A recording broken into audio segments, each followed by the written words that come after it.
Silahkan duduk Bapak Ibu saudaraku sekalian. Terima kasih untuk puji-pujian yang bagus hari ini mengangkat hati kita dengan praise dan worship yang memberkati.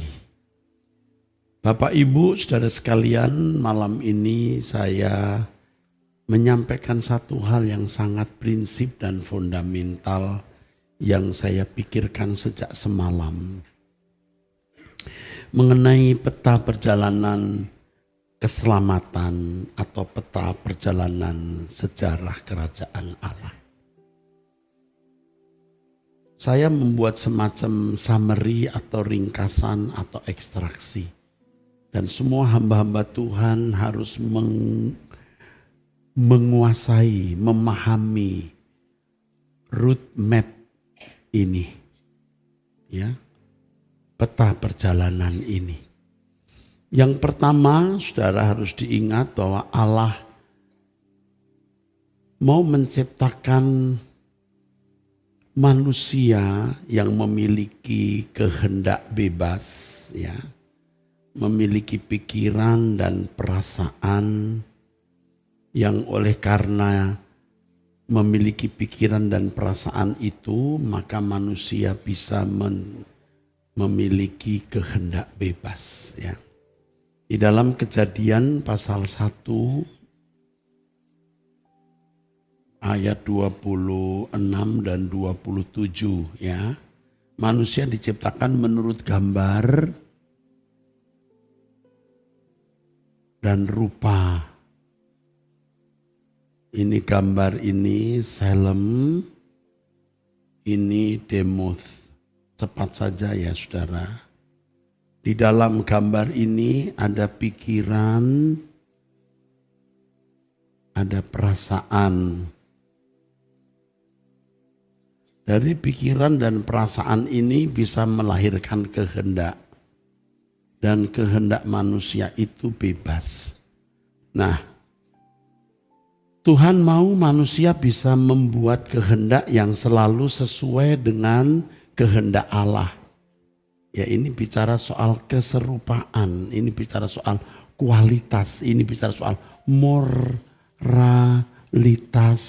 kesucian. Kemampuan untuk bertindak selalu sesuai dengan kehendak Allah. Dan Allah mau menikmati makhluk ini, ya, manusia ini. Allah mau menikmati makhluk manusia ini. Tentu diharapkan manusia bisa memiliki moralitas kesucian seperti Allah.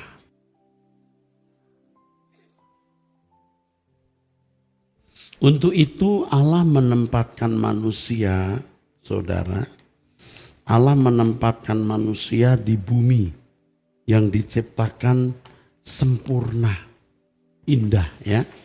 Maka Allah menciptakan manusia itu di bumi, ya. Ya, bumi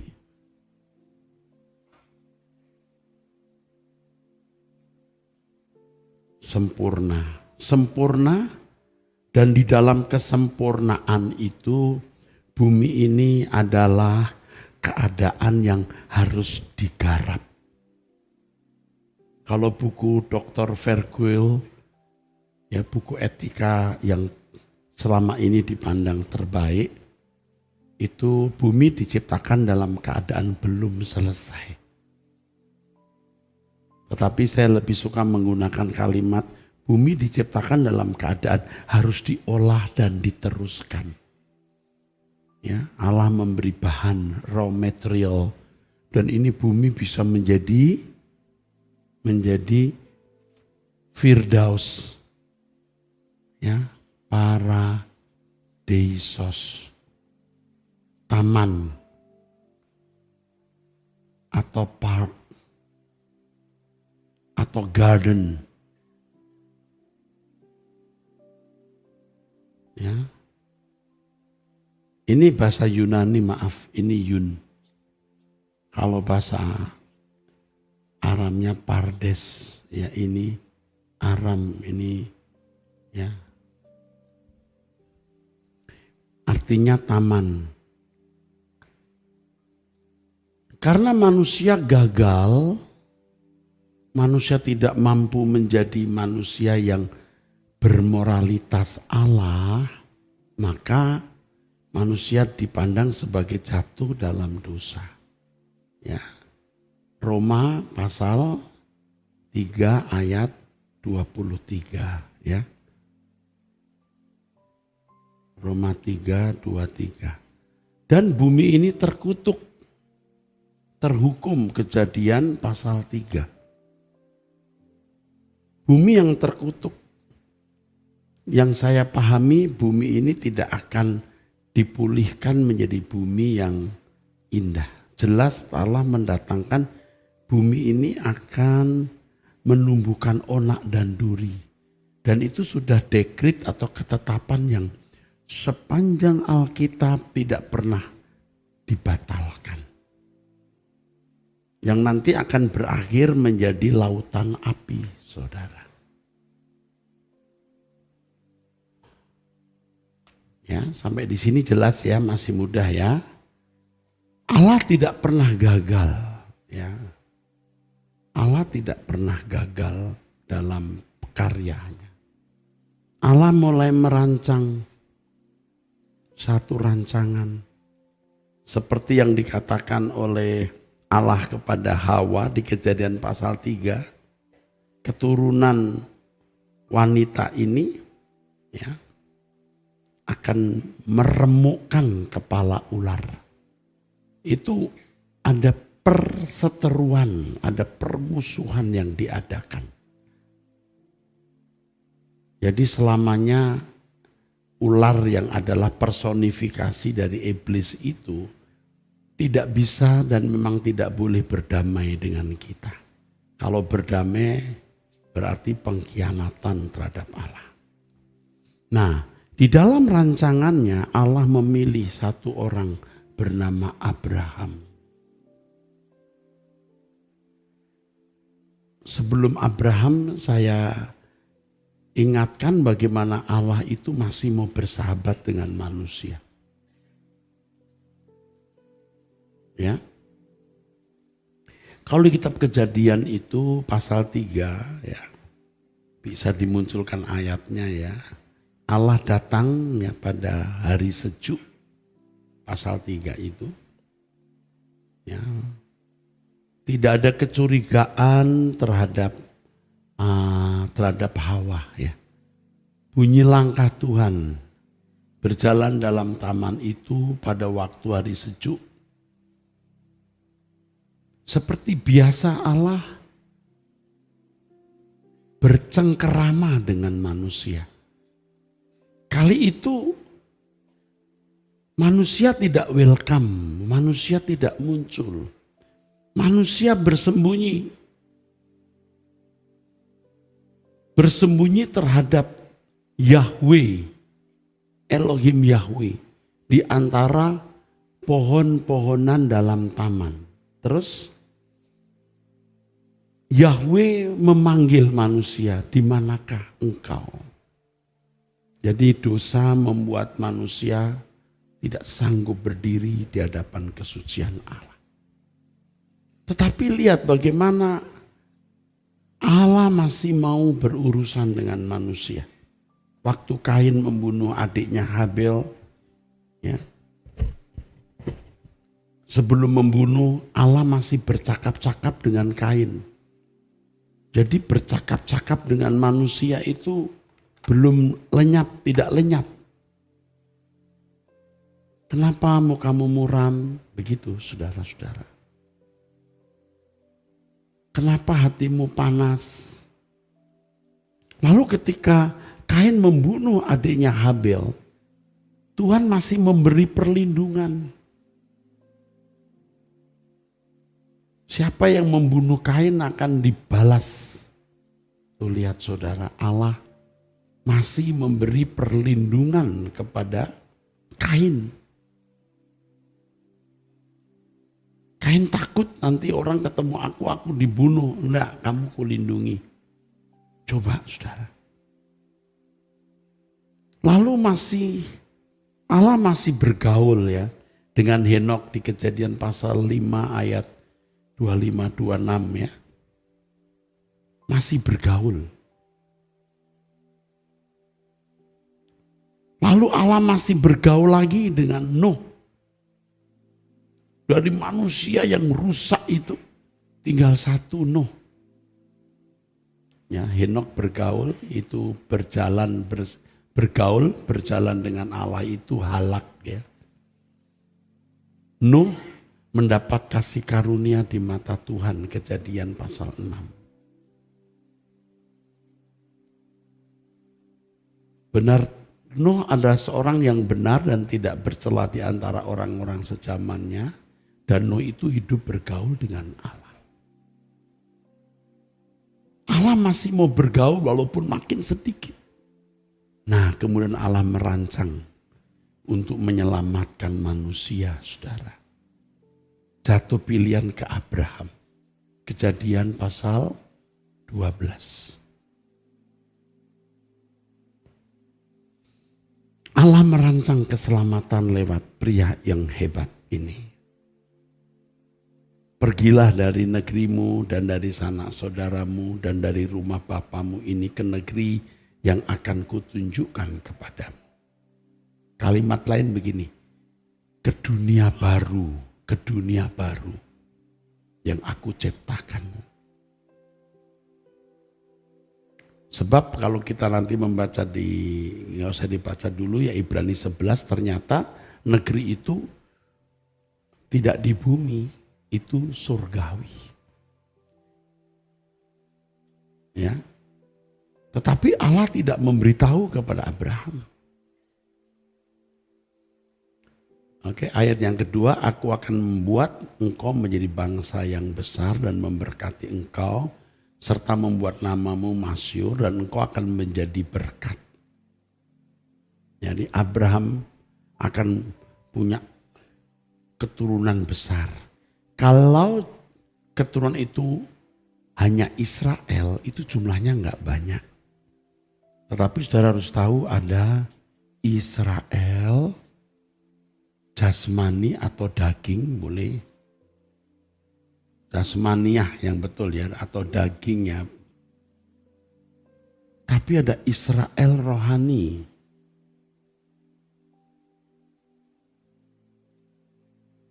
Ini oleh keturunan darah, ini oleh iman.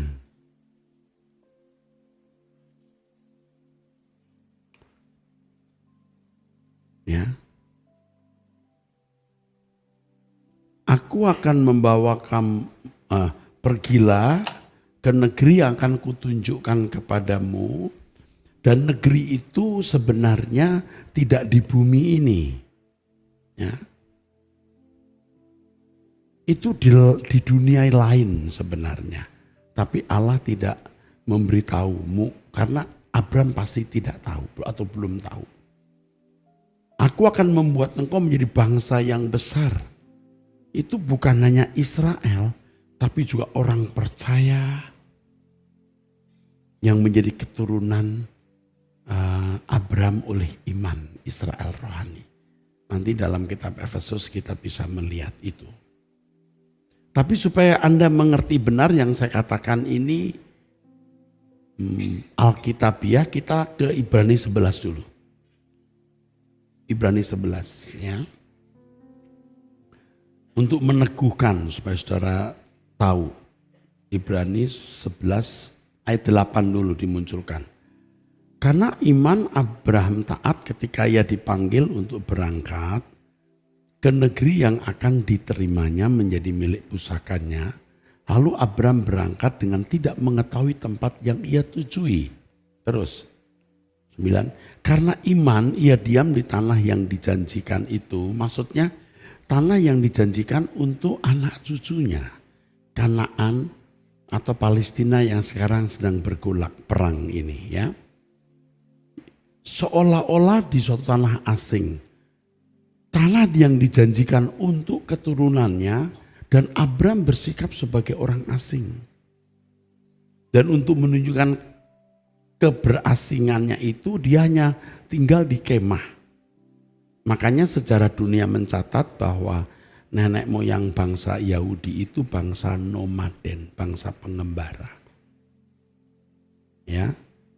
Ia bersama dengan Ishak dan Yakub yang turut menjadi ahli waris janji yang satu itu. Yang mana janji itu?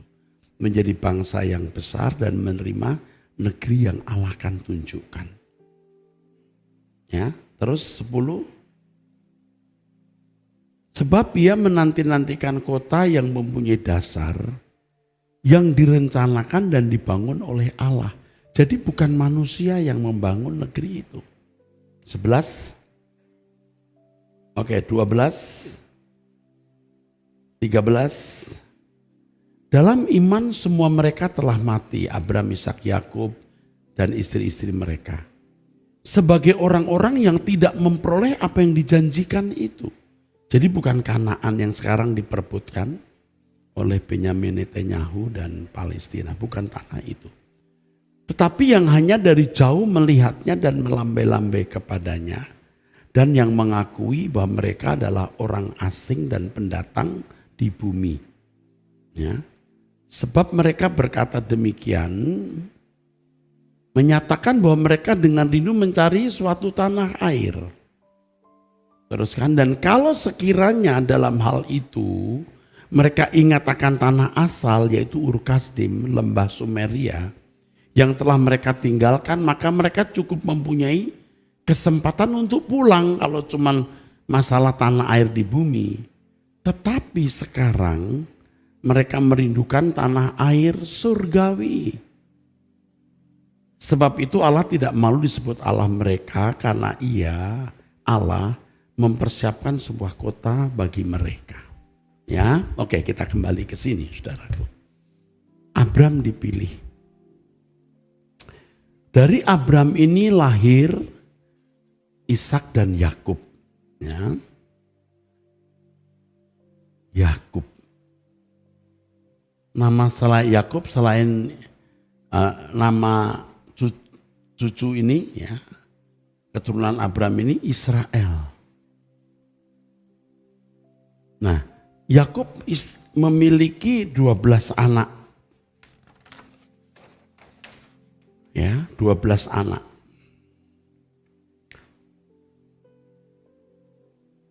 Kalau kita membaca kisah anak-anak Yakub, yang paling menarik itu kisah Yusuf ya saudara.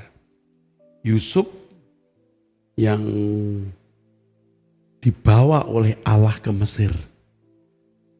Ingat pada waktu kekeringan terjadi di Kanaan, anak-anak Yakub pergi ke Mesir untuk membeli gandum, bertemu dengan Yusuf. Singkat cerita mereka ketakutan setelah tahu yang dihadapi oleh mereka penguasa Mesir yang sangat berkuasa, nomor 2 di bawah Firaun. Yusuf berkata, jangan takut karena Allah yang membawa aku mendahului kalian. Mendahului kalian ke Mesir. Ya, membawa mereka ke Mesir. 430 tahun mereka ada di Mesir, 430 tahun. Lalu tibalah zaman Musa, mereka dibawa ke tanah Kanaan. Tanah yang dijanjikan Allah untuk keturunan Abraham ya. Jadi Musa yang membawa mereka di padang gurun selama 40 tahun. Ini sekitar tahun 1440 sebelum Masehi. Sampai Kanaan sekitar 1400 tahun. Ya. Di padang gurun. Nah, di Kanaan inilah kemudian ya, bangsa ini terbentuk, terbangun menjadi satu bangsa. Terbangun menjadi satu bangsa, lalu di salah satu kotanya ada yang namanya Bethlehem. Ingat Yohanes pasal 4, keselamatan datang dari bangsa Yahudi. Itu sudah dirancang oleh Allah lewat Abraham. Dan kehidupan Abraham ini luar biasa, bisa menjadi model hidup orang percaya. Tapi kita tidak khotbahkan hari ini. Dari Mesir dibawa ke Kanaan, ya. Yohanes pasal 4 bisa dimunculkan. Keselamatan datang dari bangsa Yahudi, ya. Itu percakapan Tuhan Yesus dengan perempuan Samaria. Keselamatan datang dari bangsa Yahudi. Ingat, dari keturunanmu semua bangsa akan diberkati, Abraham. Itu bukan berkat jasmani, itu keselamatan. Musa di sini yang membawanya ke padang gurun. Dan Musa, ya, di dalam Perjanjian Lama dikatakan nanti akan dibangkitkan seorang nabi seperti Musa. Yaitu Yesus maksudnya. Oke. Sampai di sini jelas saudara, Bethlehem? Oke. Rencana Allah tetap sama. Menjadikan manusia segambar serupa. Ya. Di satu dunia yang sempurna. Di dunia yang sempurna. Tapi dunia ini sudah terkutuk dan akan menjadi lautan api. Tuhan menggantikannya nanti dengan langit baru, bumi baru. Dia tidak pernah gagal. Kita beri tepuk tangan. Sekarang saudara-saudara,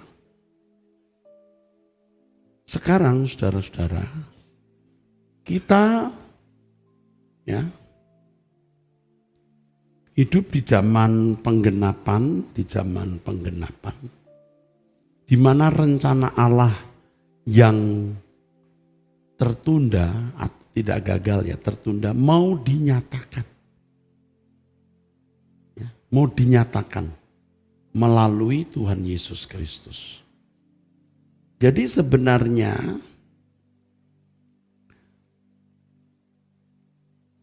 maksud keselamatan itu adalah mengembalikan manusia ke rancangan Allah semula. Itulah sebabnya di Matius pasal yang kelima ayat 48, kamu harus sempurna seperti Bapa. Bapa itu maksudnya Yahweh, Elohim Yahweh itu. Ya, sempurna.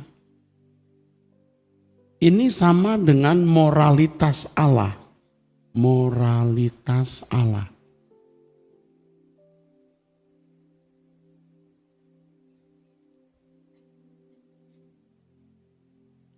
Singkat penjelasan, karena waktu kita singkat, nanti secara parsial bisa menjadi khotbah ya.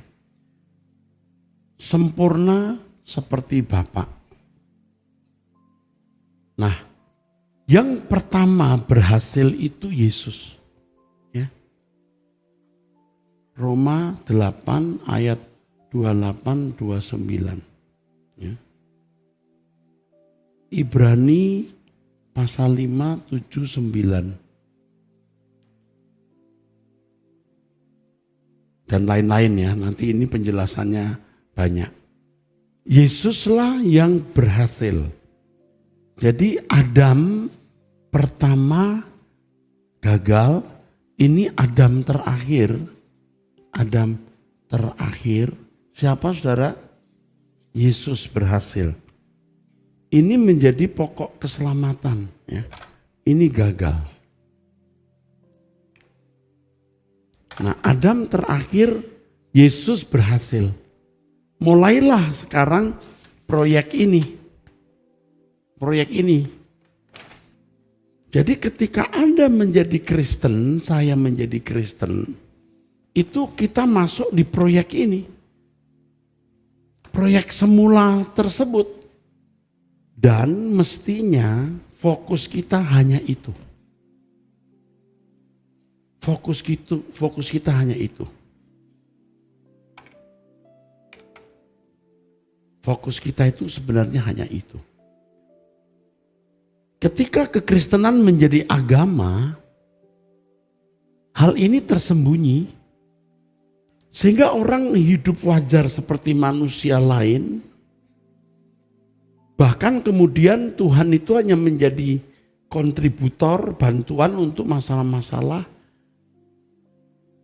jasmani. Wah, ini sudah rusak, saudaraku. Rusak. Manusia itu harus sempurna seperti Bapa supaya bisa bersekutu. Seperti di Taman Eden dulu.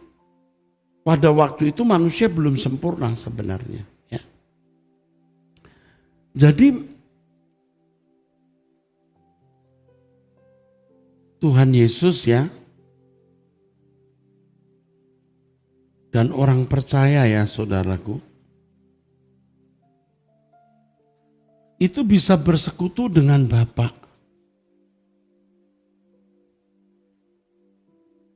Nah, bagaimana orang percaya ini bisa bersekutu dengan Bapa? Yesuslah jalannya. Yesuslah jalannya. Yang pertama menebus.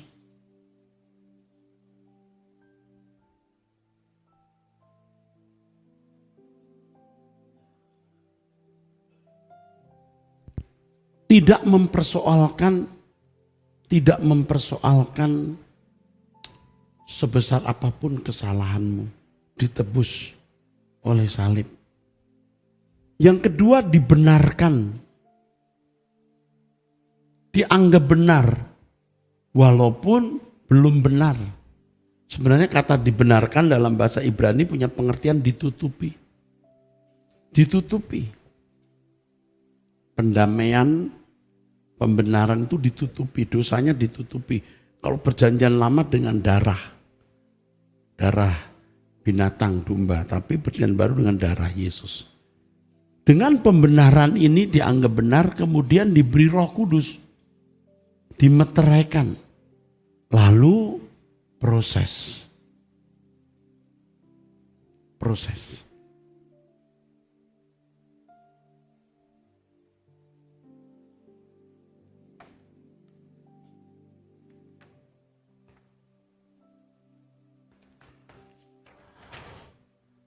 Kalau bangsa Israel dari Mesir, Kanaan, itu menempuh jarak ya saudara, distance ya, jarak ya. Kalau orang percaya dari dunia ke LB3, langit baru, bumi baru, ini menempuh perubahan. Dan perubahan ini bisa terjadi hanya melalui Yesus. Satu-satunya jalan, tidak ada jalan lain. Saya bicara mengenai konteks orang Kristen. Saya tidak bicara konteks hidup orang di luar Kristen. I am the way, the truth, and the life. No one comes to the Father except by me. Akulah jalan, itu hodos. Lorong panjang. Ya. Akulah jalan kebenaran, aletheia. Jadi harus mengerti kebenaran. Dan hidup. Zoe.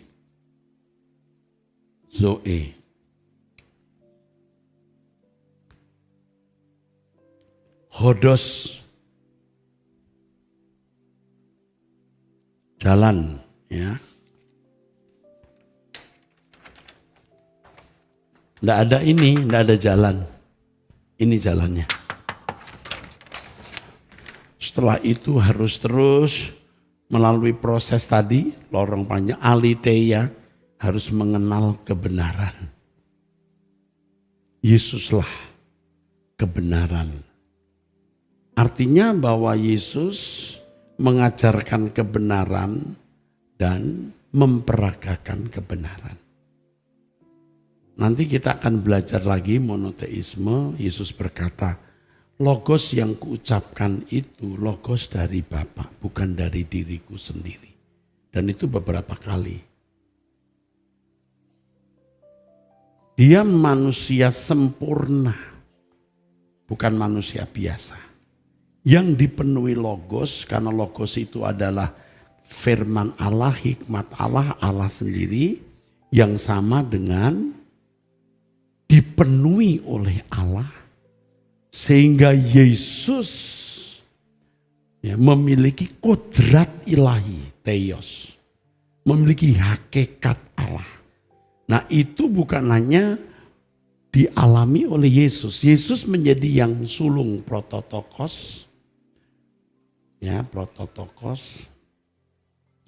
Dan kita, ya, tadi Roma 8 tadi tidak kita baca, kita ikut jejaknya. Perubahan. Perubahan ini harus sampai tingkat seperti Yesus. Ya, perubahan ini. Nah, sebenarnya ini LB3 ini kalau untuk orang percaya kurang tepat. Tepatnya ini RB, ya, rumah Bapa. Ini istana. Kita dimuliakan bersama dengan Yesus. Yesus satu-satunya jalan. Iya, ini penting sekali untuk saudara ketahui. Ya, tanpa Yesus kita tetap orang Ambon, orang Batak, orang Jawa, orang Tionghoa tidak bisa jadi orang Israel. Berarti you tidak punya bagian dalam kerajaan Allah. Roma pasal berapa? Efesus pasal berapa yang? Efesus 2 betul. Karena itu ingatlah bahwa dahulu kamu sebagai orang-orang bukan Yahudi menurut daging yang disebut orang-orang tak bersunat oleh mereka yang menamakan dirinya sunat. Sunat lahiriah, kalau kita sunat batin. Kita adalah anak-anak Abraham.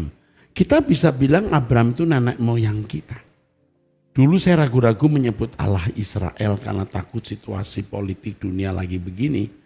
Tapi menurut apa yang saya dapatkan dari Tuhan justru harus diproklamirkan. Allah yang benar itu Allah Israel. Allah Abraham, Ishak dan Yakub. Nah, Bapak Ibu, saudara-saudaraku, kita ini tidak akan bisa menjadi anggota keluarga kerajaan Allah jika tidak melalui Yesus. Ya. Keselamatan datang dari bangsa Yahudi maksudnya adalah proses untuk dikembalikan ke rancangan Allah semula berasal dari Yesus, bukan dari mana-mana. Itu maksudnya, saudara-saudara. Kita beri tepuk tangan, saudara. Saudara bisa melihat ada bentuk paralel di sini dari Mesir ke Kanaan. Siapa juru selamat di sini, saudaraku? Siapa juru selamat? Berkali-kali Allah berkata, aku penebusmu. Baca nanti di dalam Alkitab. Aku penyelamatmu, Yahweh. Yahweh. Yahweh ini sang juru selamat yang membawa bangsa Israel dari Mesir ke Kanaan. Tapi skenario Allah itu tidak berhenti sampai di bangsa Israel.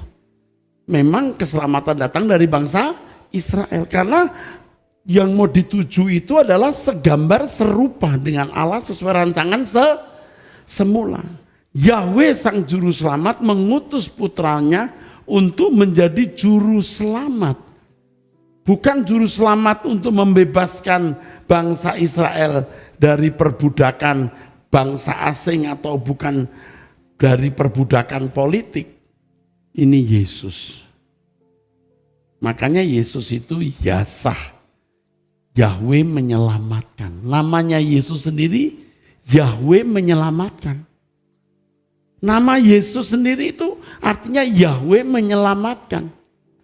Jadi kalau ada orang berkata Pak Eras tidak mengatakan Yesus juru selamat, itu dipotong. Dan itu jahat, itu pikirannya saya ini stupid. Ya enggak apa-apa, ya terserah.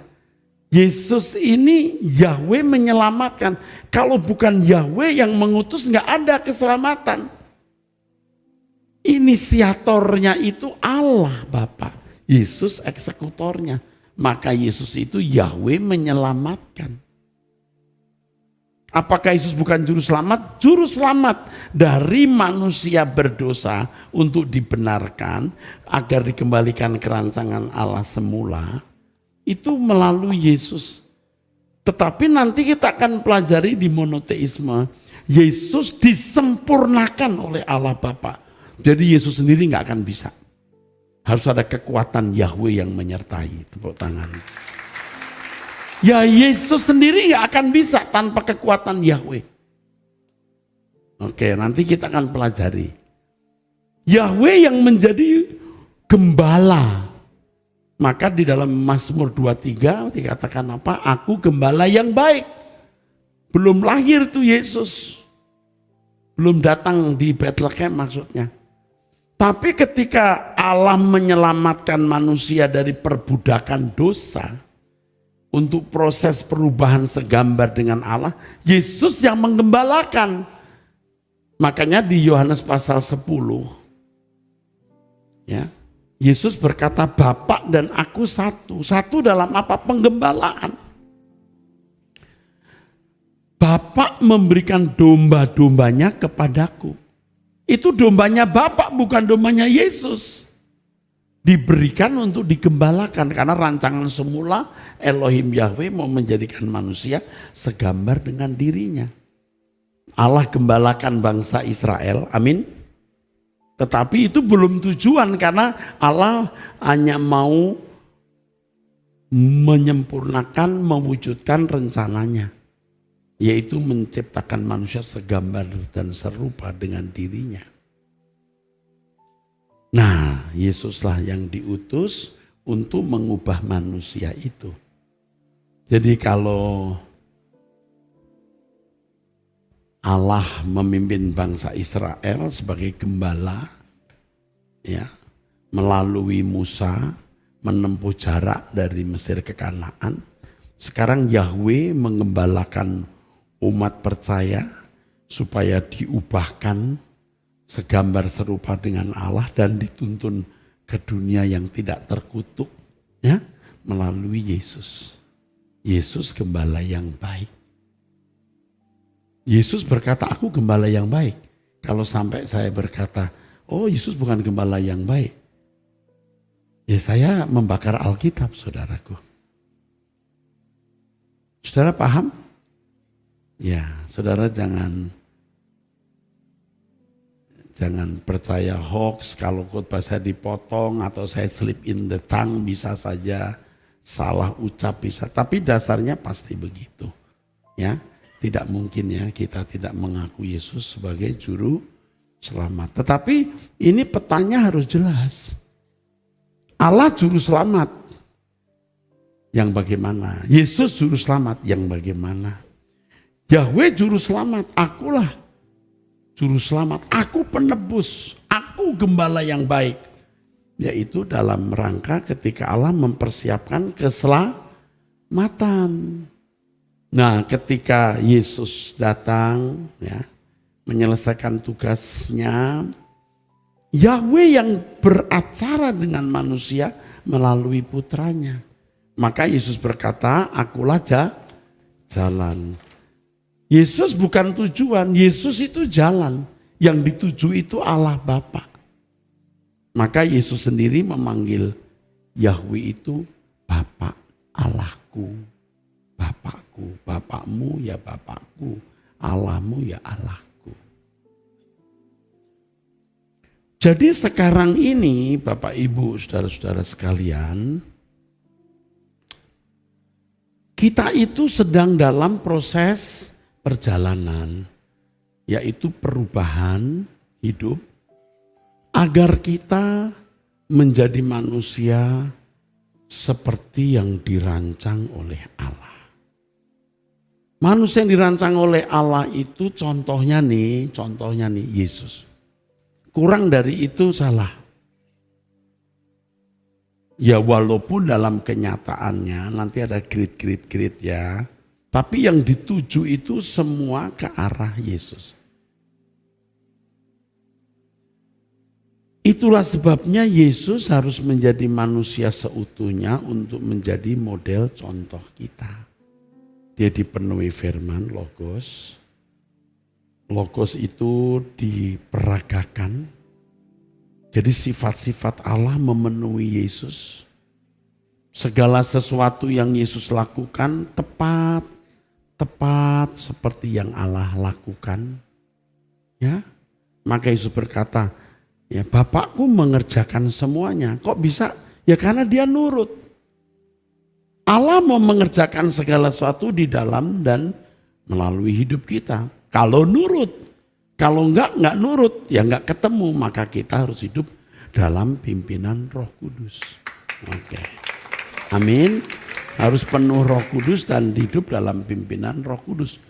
Supaya kita memiliki sifat-sifat Allah. Dan jika kita memiliki sifat-sifat Allah, kita anak Allah. Jadi ketika kita dibenarkan, itu belum berkeadaan benar. Ditutupi, ditudungi saudara. Terus diproses terus. Karenanya Yesus berkata, jadikan semua bangsa muridku. Matius pasal 28, 18-20. Kalimat lain begini, jadikan semua bangsa seperti aku.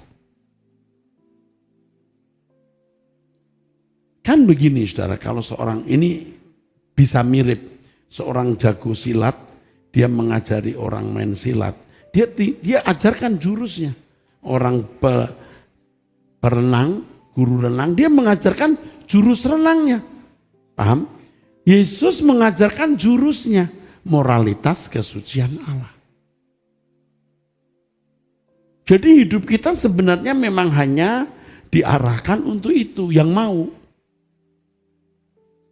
Tetapi ketika kekristenan menjadi keberagamaan, semacam agama pada umumnya, untuk bisa memberikan kontribusi, bantuan, hidup bisa dijalani dengan mudah. Terus ya menikmati dunia, rusak saudara, rusak. Kita harus mencontoh Abraham yang meninggalkan Ur Kasdim untuk menemukan negeri yang Allah janjikan. Negeri itu ternyata bukan di bumi, sudah kita baca tadi ya.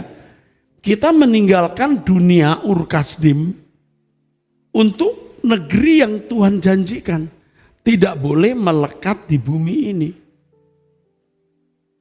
Kita ini musafir. 1 Petrus 1 ayat yang ke-17. Orang yang menumpang paraukias. Orang yang menumpang. Kamu menumpang di bumi paraukias. Dan tentu ada ayat-ayat yang mengatakan itu, Filipi 3 misalnya. Kewargaan kita di surga. Kita itu musafir. Tapi hari ini sudah jarang orang bicara soal kemusafiran.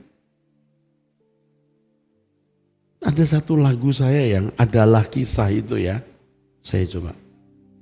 Adalah kisah sebuah perjalanan ke negeri yang indah yang dijanjikan, lewati lembah gersangnya padang, oh berat dan sukar lorong-lorongnya,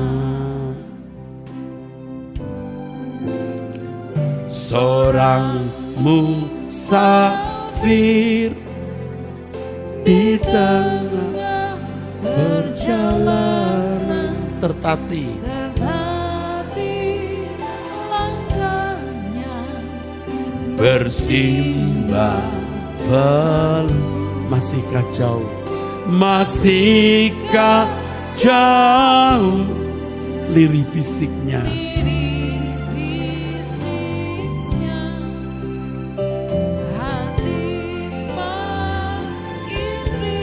sampai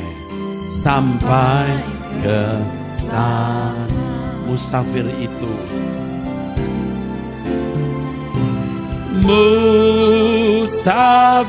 itu kau dan aku terpanggil dalam kemuliaannya. Janji Tuhanku bawaku ke sana di belakang langit biru.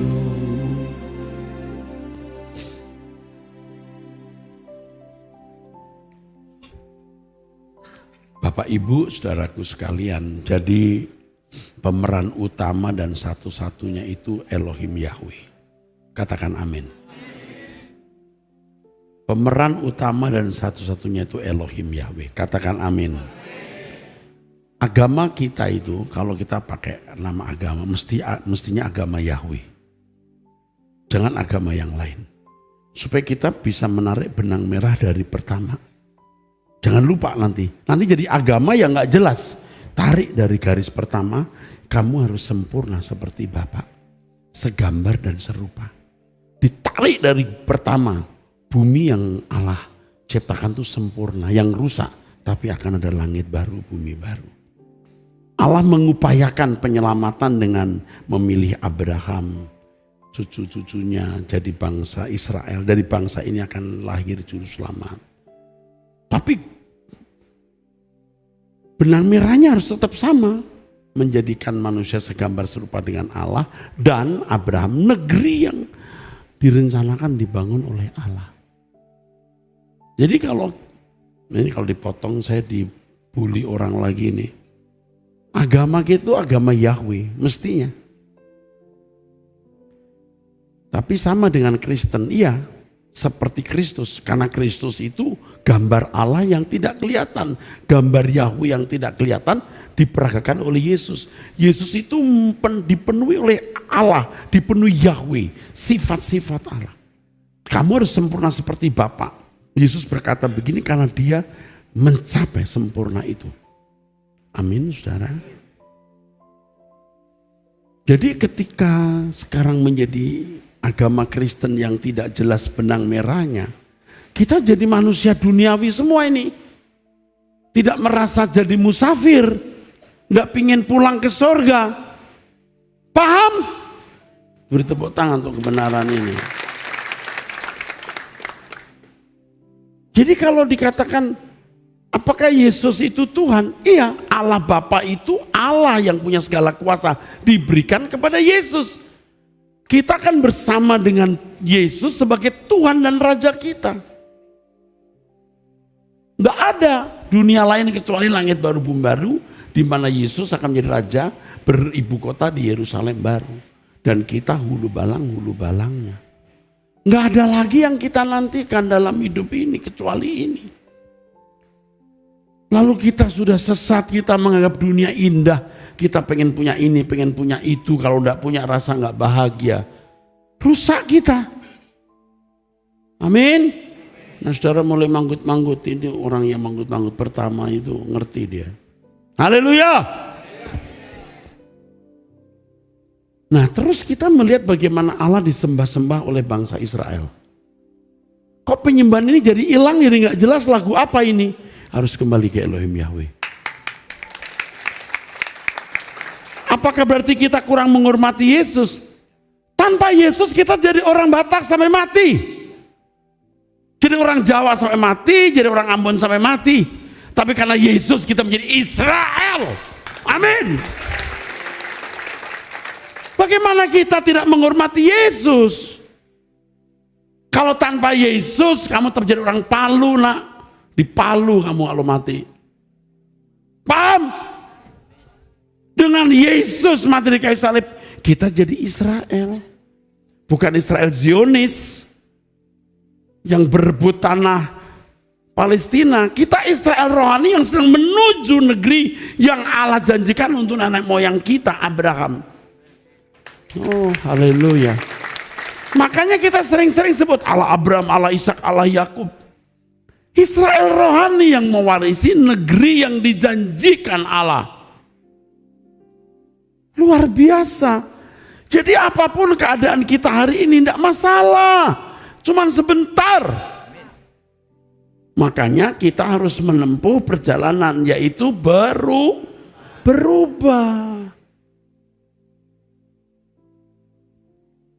Amin, saudara. Ini peta ini. Supaya jelas. Kalau orang bingung, Yesus itu juru selamat. Juru selamat. Tapi juru selamat yang pada mulanya adalah siapa, saudaraku? Yahweh. Tuh buang tolong tuh. Yahweh. Beri tepuk tangan untuk Tuhan Yesus. Saudara harus menyembah Yahweh. Harus menyembah Yahweh. Juga menyembah Yesus. Karena Yesus yang diberi kuasa. Segala kuasa di surga, di bumi, di dalam tangan Tuhan Yesus. Kurang apa? Kita kurang menghormati apa, saudaraku? Paham maksudnya? Paham, nak? Ngerti? Kamu harus jadi perwira tinggi kerajaan surga. Anda mengerti maksud saya nih. Jadi hidup saudara itu hanya untuk mempersiapkan diri mewarisi kerajaan surga. Karena you Israel rohani. Jadi kalau bilang Allah Israel itu bukan Israel sono saja. Malah Israel sekarang itu Israel modern, liberal. Itu duniawi. Mereka mungkin juga tidak menyembah Yahweh dengan benar.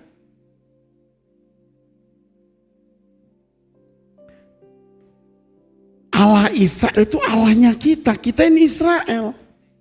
Jadi kalau saya bilang Allah Israel, kita inilah Allah Israel. Kalau petanya begini kan logis banget ya. Lalu kita ngerti, oh mesti begini Kristen itu. Kalau enggak kita jadi orang beragama Kristen tapi lepas dari rencana semula, benang merahnya putus, enggak ada. Ini saya pikirkan dari semalam nih. Dari semalam. Saya mikir terus. Doa pagi tadi kan dipimpin Pak Andris ya. Saya ikut berdoa. Pikiran saya ke sini melulu nih. Sambil menyembah, pikiran saya ke sini. Ini nanti parsialnya, potongan-potongannya harus saya urai lagi, saudara. Amin. Supaya jelas monoteisme kita juga jadi jelas. Wah itu luar biasa loh saudaraku. Maka saya jelaskan ini tanpa mesti membaca ayat per ayat, Anda pusing. Lalu saudara bisa melihat garis besarnya. Jelas saudaraku? Bagus sekali ya firman itu ya. Wah hidup saya diubah Tuhan loh lewat kebenaran-kebenaran ini. Waduh. Jadi kita bisa, Kristen yang benar itu bisa berkata begini. Bawa aku ke sana. Ajar aku setia, mengerti semua maksud dan jalanmu. Tak ku ingini lagi indahnya dunia ini, karena ku yakin yang kau sediakan sempurna. Mahasiswa saja nyanyikan bawah.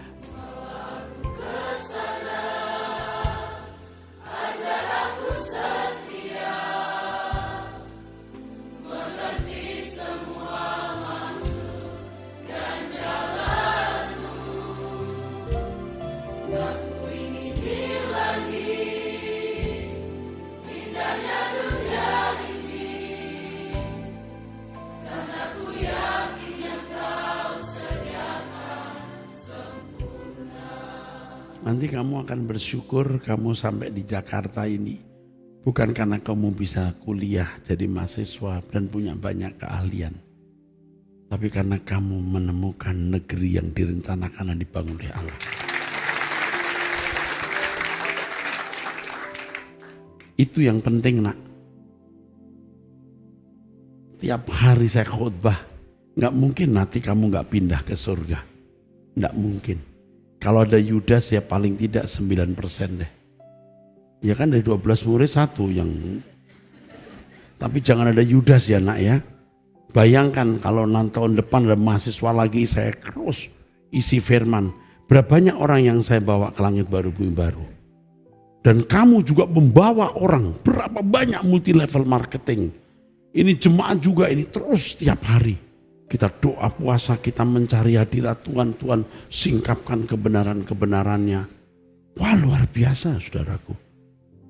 Kita harus melihat proyek ini proyek besar. Mumpung kita punya gedung, kita juga punya fasilitas. Kita cetak manusia-manusia rohani oleh pertolongan Roh Kudus saudara-saudara.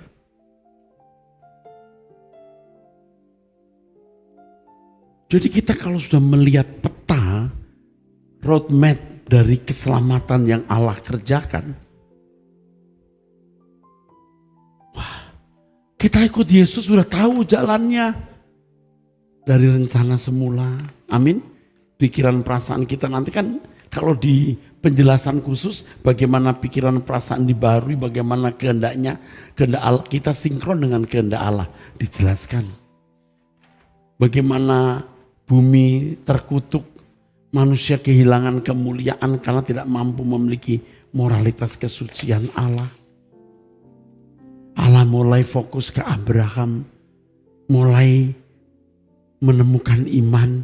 Abraham itu percaya walau tidak kelihatan, menjadi model iman kita juga. Tidak pernah melihat surga tapi percaya ada. Dan kita mengalami perubahan demi kerajaan itu. Dari Abraham lah kita menjadi keturunan Israel rohani. Allah mulai menjejakkan diri dengan jejaknya, tanda tangan Allah nampak dari perjalanan bangsa Israel dari Mesir ke Kanaan. Wow, bagaimana Bapak di surga luar biasa ya, menunjukkan kasih sayangnya kepada manusia. Lalu sampai pada zaman Yesus lahir, Adam yang terakhir. Yang berkata kamu harus sempurna seperti Bapa. Dan ketika Yesus lulus, hendaklah kamu memiliki pikiran dan perasaan Yesus. Yesuslah yang menebus, membenarkan, memberikan Roh Kudus dan memproses kita melalui Roh Kudus. Dari Mesir ke Kanaan, Yahweh sebagai penebus juru selamat. Yesus menebus kita dari dosa, dari dunia, menuntun lewat Roh Kudus ke langit baru, bumi baru. Yesus juru selamat. Konyol kalau ada orang berkata Yesus bukan juru selamat. Tapi bukan inisiator, karena Yesuslah yang menerima mandat diutus oleh Allah. Udah cukup, Tuhan berkati saudaraku. Yuk kita bangkit berdiri saudaraku.